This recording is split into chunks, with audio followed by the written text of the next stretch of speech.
the experience of having everybody around me on campus say, the left is the way to go, and then seeing communism collapsing made me think, maybe the libertarians have a better handle on how these things work.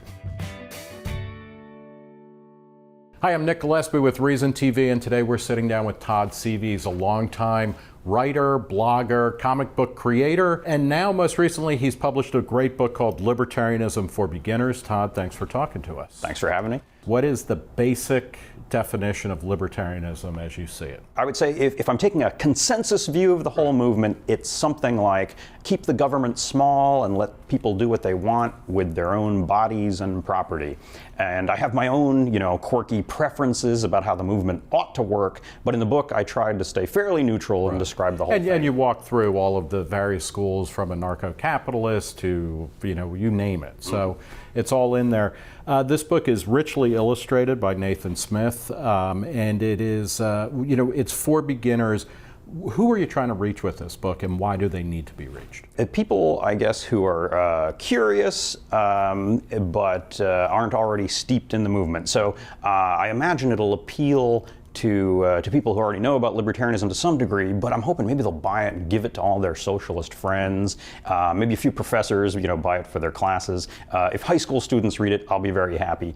Also, I guess right now, probably the movement is in flux to some degree. It seems like online there are various little fragments and factions fighting with each other a lot of the time, long, crazy Facebook threads.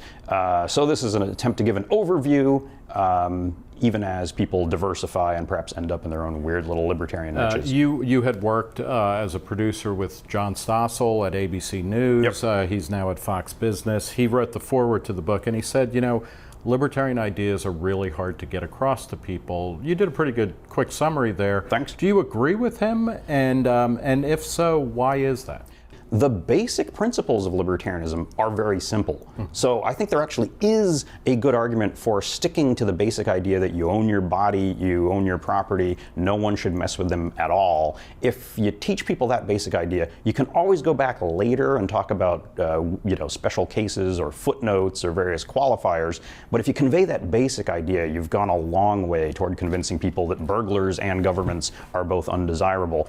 If you start in a more mushy, complicated way, talking about how do you preserve Social Security, or make the government a little bit smaller, or something, right? Or are there ways to introduce more incentives into local telecom regulations or whatever? It becomes a fog. I got to tell you, I passed out there for exactly. But, a few of our wonky friends will enjoy greatly and build whole careers on, but the average person is not going to pay attention. Yeah, I know you went to Brown University. You were years ago. I mean, this was 20 plus years ago. You were a columnist at Reason, and I remember Brown used to show up in your work there. What is your libertarian conversion narrative? Did it happen at college? It did happen at Brown, and so that was right at the end of, that was right around the time the aforementioned Soviet Union was collapsing. People sometimes forget, I think, or would like to forget, that back in the day, while the Soviet Union existed, the Marxists on campus were rooting for the Soviet Union. They weren't just like vaguely philosophically similar. They were, they were kind of hoping it would win the Cold War. And then suddenly, right while I was in college, the Soviet Union collapsed, and it was amazing to see how all the professors at Brown were like changing the wording of their courses so that instead of being a socialist perspective on reality, it was suddenly a postmodern perspective or an environmental perspective. Like they all had to scramble to come up with a new explanation.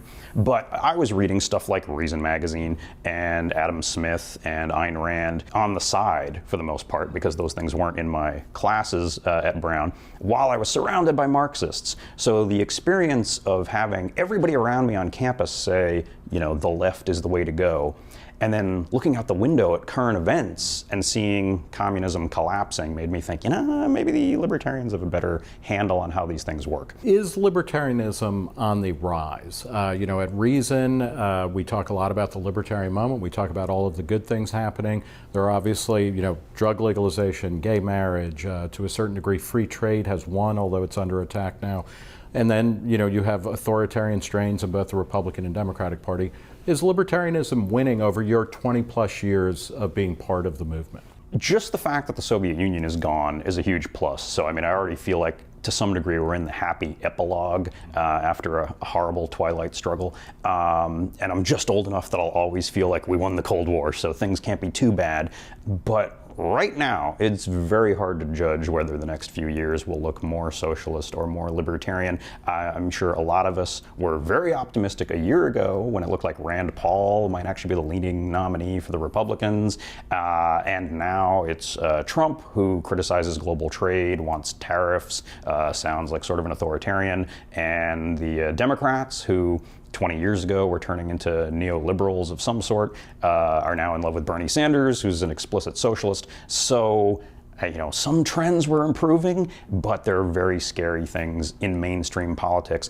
Fascism still exists, even if it's underground, and socialism certainly exists. And I don't know what's going to happen next. And increasingly, I think within a century, it's not going to matter because the robots will kill us all. Yeah. And on that happy note, we will conclude this interview. We have been talking with Todd Seavey. He's the author of an excellent new book, Libertarianism for Beginners. It's got a great foreword by John Stossel, and it's got fantastic illustrations by Nathan Smith. Todd, thanks so much for talking to us. Thanks. For Reason TV, I'm Nick Gillespie.